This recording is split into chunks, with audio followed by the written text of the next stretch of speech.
بەشی سێهەم و کۆتایی هەڵسەنگاندنی هاوبەشی کومیتەی ناوەندی حیزبی کۆمونیستی ئێران و هەیئەتی ئیجرایی ڕێکخراوی کرێکارانی شۆڕشگێڕی ئێران ڕاهی کاریگەر لە ژێرناوی پەرەسەندنی هیوا لە ناوچەیەکی ژێر سێبەری شومی شەڕدا گەشە و پەرەسەندنی بزوتنەوە ئازادی خوازەکان لە ئێران و وڵاتەکانی دراوسێ.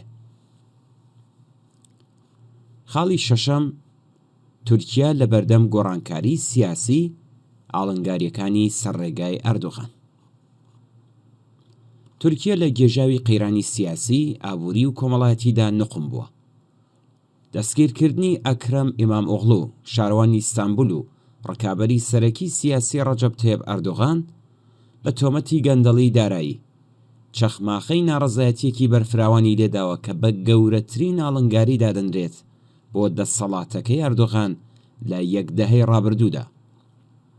حیزبی کۆماری خوازی گەل لە ساڵی 1992ەوە سیاسەتی ڕاستی نێۆلیبرالی لە سەرەوەی بەرنامە سیاسیەکانی خۆی دانا و لە هەموو ماوەی هاتنە سەر دەسەڵاتی حیزبی داد و گەشەپێدان بە ڕێبەرایەتی ئەردۆغان ئاراستەیەکی خۆبواردن لە هەر جۆرە ڕوبەڕووبوونەوەیەکی جددی لەگەڵ ناکارامەیی، گەندەڵی و سەرڕۆیی توندی حیزبی دەسەڵاتدار بە دروشمی بۆ شکستی ئەردۆغان چاوەڕێی هەڵبژاردنی داهاتوو بکەی گرتوۆتە بەر. بەڵام بە دەستگیرکردنی ئەکرەم ئیمامئۆغڵو خوێندکاران بە زۆری لە زانکۆی ئیستانبول ڕۆژی 19 مارس واتە ڕۆژی دەستگیرکردنی ناوبراو بوێرانە بربەستەکانی پۆلیسیان تێپەڕاند و بەرەو بینای شارەوانی ئیستانبول ڕێپێوانیان کرد. ئەوان بەم شێوەیە چەخماخەی یەکێک لە بەربڵاوترین چالاکیە ناڕەزایەتیەکانی ئەم ساڵانەی دواییان لێدا بە شێوەیە کە لە 19 تا 26 مارس هەموو ڕۆژێک نزیکەی 1 ملیۆن کەس لە شار و شارۆچکە گەورە و بچووکەکانی تورکیا لە دەوری یەکتر کۆبوونەوە. گوشاری پێشوازی بەربڵاوی بەشە جۆراوجۆرەکانی کۆمەلگای تورکیا لەم ناڕەزایەتیانە حیزبی کۆماری خوازی گەلی هێنایە ناوەندی گۆڕەپانی ڕوبەڕووبوونەوەی یەکلاکەرەوە لەگەڵ حیزبی دەسەڵاتدار. حیزبی دەسەڵاتدار پێش لە جێبەجێکردنی پلانی خۆی بۆ لابردنی ئەکرەم ئیمامئۆغڵو بە ئامانجی ڕێگریکردن لە پەیوەستبوونی کوردەکان بە ناڕەزایەتیە چاوەڕوان نەکراوەکان ئاراستەیەکی بەڕواڵەت کەمکردنەوەی گرژیەکانی لەگەڵ کوردەکان گرتبووە بەر کە لەوانە نامەکەی عەبدوڵڵا ئۆجەلان بۆ هەڵوەشاندنەوەی پەکەکە و پەیوەستبوونی بە پرۆسەی سیاسی تورکیەوە بە هەنگاوێکی سەرەتای ئەو پرۆسەیەدا دادەنرێت. هەر بۆیە لە ڕۆژەکانی سەرەتادا وێڕای بەشداری چالاکانەی تاکە کەسی کوردەکان لە چالاکیە ناڕەزایەتیەکاندا ڕێکخراوەکانی وەک حیزبی یەکسانی و دموکراسی گەلان یان دەمپارتی بە فەرمی و بە شێوەیەکی ڕێکخراو لە DAM چالاکیە ناڕەزایەتیەکاندا بەشدار نەبوون. بەڵام بە بڕیاری دەمپارتی بۆ پەیوەستبوون بە شێوەیەکی فەرمی بە ناڕەزایەتیەکانەوە گۆڕانکاریەکی گرنگ لە هاوسەنگی هێزدا پێکهات و ڕۆژی شەمە 29 مارس بەشداری 2,200,000 کەس لە خۆپیشاندانە ناوەندیەکەی ئیستانبول لووتکەی بێوێنەی ئەم بزوتنەوە جەماوەریەی نیشاندا. جگە لە حیزبە چەپ و کۆمونیستەکان، کۆنفێدراسیۆنە کرێکاریەکانیش بە بزوتنەوە ناڕەزایەتیەکانەوە پەیوەست بوون بە شێوەیە کە ئاستی بەرفراوانی ئەم ناڕەزایەتیانە سەرەڕای دەستگیرکردنی نزیکەی 2,000 کەس لە هەڵسوڕاوان حیزبی دەسەڵاتدار و خودی ئەردۆغانی غافڵگیر کردووە. خوێندکاران بە تایبەتی خوێندکارانی چەپی زانکۆی تێکنیکی ئیستانبول، خوێندکارانی زانکۆی ئیستانبول و زانکۆکانی دیکە هێزی بزوێنەر و پێشڕەوی سەرەکی ئەم ناڕەزایەتیانن. ناوەندگەلێکی کە لە دەی 60 زاینیوە تا ئێستا ناوەند و چاوگەی چالاکیە دموکراتیک دژە ئیمپریالیستی و سۆسیالیستیەکان بوو. گەڕەک و شارە عەلەویە نشینەکان کە بە شێوەیەکی گشتی هەژار و پراوێزکەوتون و بە درێژایی مێژووی تورکیا و کوردستان بەردەوام بنکەی چەبوون بە پێچەوانەی ڕاپەڕینی گیزی ساڵی 2013 هێشتا نەهاتوونەتە ناو گۆڕەپانەکە. بەشێک لە ڕێبەرانی کرێکاری لەگەڵ ڕێبەرانی خوێندکاری و گروپە چەپەکان هەوڵ دەدەن کە بزوتنەوەکە بەرەو مانگرتنێکی گشتی بەربڵاو و کاریگەر ئاراستە بکەن. کۆنفێدراسیۆنە کرێکاریەکان ئەگەرچی خەریکی هەڵسەنگاندنی بانگەوازی مانگرتنێکی گشتین، بەڵام بەهۆی کەمبوونەوەی نفوذ و کاریگەریان لە ئاکامی سیاسەتە تند و تیژە نێۆلیبرالیەکانی سێدەهەی ڕابردوو و هەروەها سەرکوتی بەردەوامی ڕێکخراوە کرێکاریەکان لەلایەن دەوڵەتی دەسەڵاتدارەوە هێشتا نەیانتوانیوە مانگرتنی گشتی بکەن بە داواکاریەکی جەماوەری.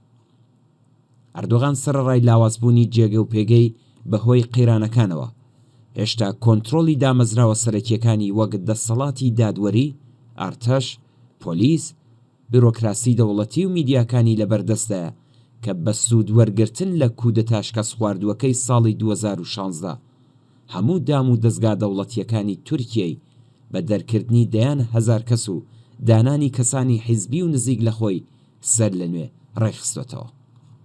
ئەگەرچی بە پێی یاسای بنەڕەتی ناوبراو ناتوانێت خۆی بۆ خولێکی دیکەی سەرۆک کۆماری کاندید بکاتەوە، بەڵام دەرفەت و ئەگەرەکانی وەک هەڵبژاردنی گۆڕینی دەستوری بنەڕەتی یان بەڕێوەبردنی هەڵبژاردننی پێشوەختی بۆ بەردەوامیدان بە دەسەڵاتەکەی لە بەردەمیدایە. بەڵام کردەوەکەی ئەو باوەتای کودەتایە بە مەبەستی هەڵتەکاندنی دوا سەنگەرەکانی ئەو نیمچە دموکراسی و پاشماوەی سێکۆلاریزمی کە تا ئێستاش لە تورکیا بوونی هەیە، یان هەڵوەشانەوەی سندوقی دەنگدان و هەڵبژاردن بۆ دامەزراندنی دیکتاتۆریەکی تاکە کەسی ڕەها ڕنگ و بۆنێکی ئیسلامگرایی و شۆڤینیزمی پانتورانیستی پێوە دیارە. ئەو بزوتنەوە بەرینە جەماوەریەی کە لە 19 مارسەوە سەر تاسەری تورکیای داگرتووە، بزوتنەوەیەکی جەماوەری گشتگیر و درەوشاوەیە لە پێناو بەرگریکردن و پاراستنی ئەو دوا سەنگەرانەی دموکراسی.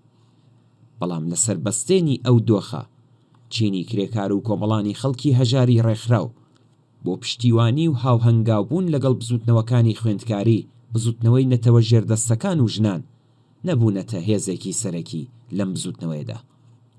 گومان لەوە دانیە کە تەنها بەم گۆڕانکاریە لە بزوتنەوەی گشتی ئێستادایەکە وڵاتی تورکیا دەتوانێت لانیکەم بەرەو دموکراسیەکی بەردەوام و بەهێزکردنی بنەماکانی سێکۆلاریزم دەخوارەوە هەنگاو بنێت.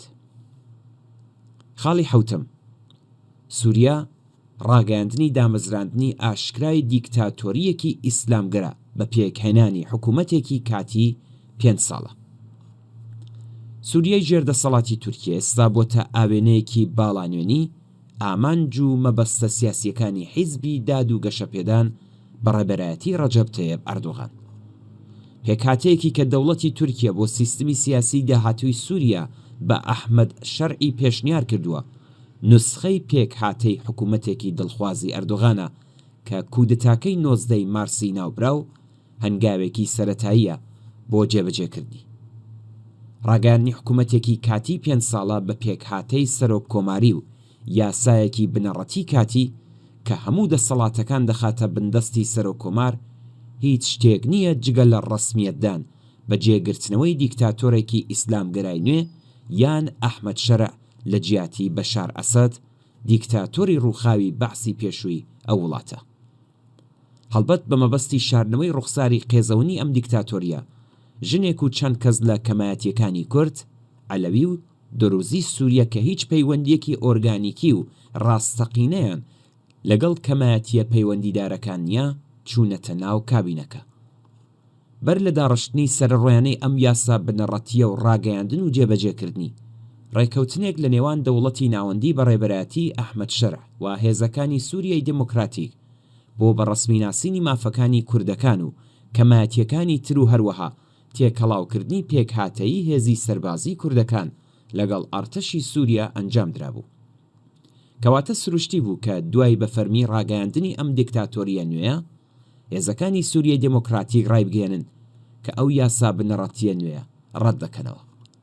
ئەگەر دیکتاتۆری سێکۆلاری بنەماڵەی ئەسەد سووریای تووشی شەڕێکی ماڵوێرانکەری ناوخۆیی کرد، دامەزراندنی دیکتاتۆریەکی ئیسلامگەرای داسەپاوی نوێش سەر لە نوێ سووریا بەرەو هەمان هەڵدێری کارە ساتبار پاڵ پێوە دەنێت.